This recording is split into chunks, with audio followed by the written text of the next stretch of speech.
కార్తీక మాసంలో ఒక్క దీపం వెలిగించడం మహాపుణ్యమా? దీపదానం వెనుక ఉన్న ఆధ్యాత్మిక రహస్యం ఏమిటి? అనాథ వితంతువుకు ముక్తినిచ్చిందని తెలియజేసే అనగనగాలోని నేటి కథనమే సృష్టిలో శాశ్వత అశాశ్వత అంశాల తర్కం. వితంతువుకి ముక్తినిచ్చిన కార్తీక దీపదానం.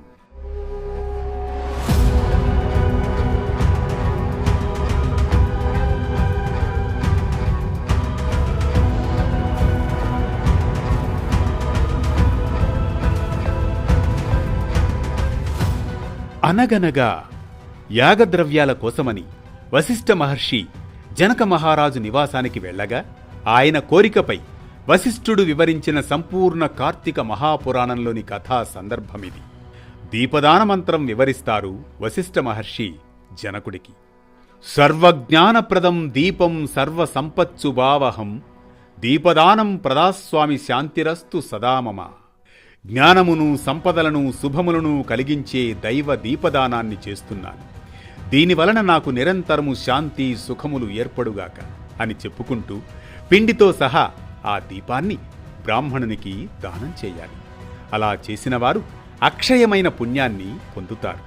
ఈ దీపదానం వలన విద్య, జ్ఞానం, ఆయుర్వృద్ధి, అనంతరం స్వర్ణ భోగాలు కలుగుతాయి. మనోవాక్కాయ కృత పాపాలన్నీ సమసిపోతాయని ఇందుకు నిదర్శనార్థమై ఒక కథను వినిపిస్తారు వశిష్ఠ మహర్షి జనకునికి.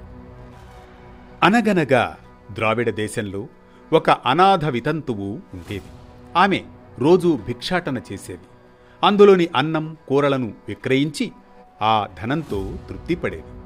వంట పనులు, కుట్టు పనులు చేసి కొంత ద్రవ్యాన్ని పోగు చేసేది. కాని హరినామ స్మరణ, భగవద్గీత పారాయణం, పుణ్యతీర్థ సేవనం, ఏకాదశి ఉపవాసం ఏదీ చేసేది కాదు. ఒకరోజు శ్రీరంగ యాత్రికుడైన ఓ సద్బ్రాహ్మణుడు ఆమెను చూచి ఆమె స్థితిని తెలిసి నరకం తప్పదని అనుకుంటూ మంచిదారిలోకి తేవాలని నిర్ణయించుకొని, అమ్మా, ఈ శరీరం శాశ్వతం కాదు. ఈ శరీరం కేవలం చీము, నెత్తురు, మాంసంతో కూడుకొని సుఖదుఃఖ లంపటమై ఉన్నదే తప్ప ఈ తోలు శరీరం వట్టి అశాశ్వతమని తెలుసుకో. నేల, నీరు, నిప్పు, నింగి, గాలి అనే పంచభూతాత్మకమైనదే ఈ శరీరం. ఈ దేహం నశించగానే ఆ పంచభూతాలు కూడా ఇంటి కొప్పు మీద కురిసి నలుదిక్కలకు చెదిరిపోయే వాననీళ్లలా చెదిరిపోతాయి. నీటి మీద నురుగులాంటి నీ తనువు నిత్యము కాదు. ఇది శాశ్వతమని నమ్ముకున్నట్లయితే ఆశల అగ్నిలో పడే మిడతల వలె మసికావడమే తప్ప మేలనేది జరగదు. మోహాన్ని, భ్రమలను వదిలిపెట్టు. దైవమొక్కడే శాశ్వతుడని, సర్వభూత దయకారుడని గుర్తించు. మోహం, కోపం, భయం, లోభం, మమత వదిలిపెట్టి ఒకే శాశ్వత దేవుడైన హరిని ఆరాధించు. నిరంతరంగా హరిచరణం చేయుము. కార్తీక మాసంలో ప్రతిరోజు ప్రాతస్నానం చేసి హరిపూజ, దీపదానం చెయ్యాలి. తద్వారా నీవు పాపాల నుంచి రక్షింపబడుతూ అని చెప్పి వెళ్ళిపోతాడు. ఆ వితంతువుకు ఈ మాటలతో జ్ఞానోదయమవుతుంది. తన పాపాలకు చింతించి కార్తీక మాస వ్రతాన్ని చేయాలని సంకల్పిస్తుంది. సూర్యోదయం వేళకల్లా స్నానం చేసి హరిపూజ, దీపదానం, పురాణ శ్రవణం చేస్తూ నెల రోజుల పాటు వ్రతం ఆచరిస్తుంది. చివరి రోజున బ్రాహ్మణ సమారాధన చేసి తన పాప బంధాలను తొలగించుకుంటుంది. తక్షణమే ఆమె వెగతాసువై స్వర్గభోగాలు పొందుతుంది.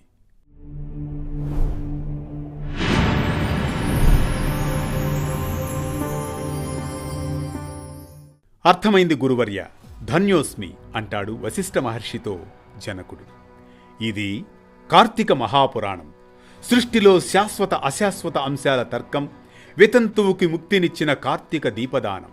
ఈ కథనం మనకిచ్చే సామాజిక సందేశం ఒక్కటే: మన శరీరం శాశ్వతం కాదని, సృష్టిలో మన జన్మకు మూలమైన అశాశ్వతుడైన భగవంతుని గురించి తెలుసుకోమ్మని, కార్తీక పురాణాన్ని అనుసరించమని.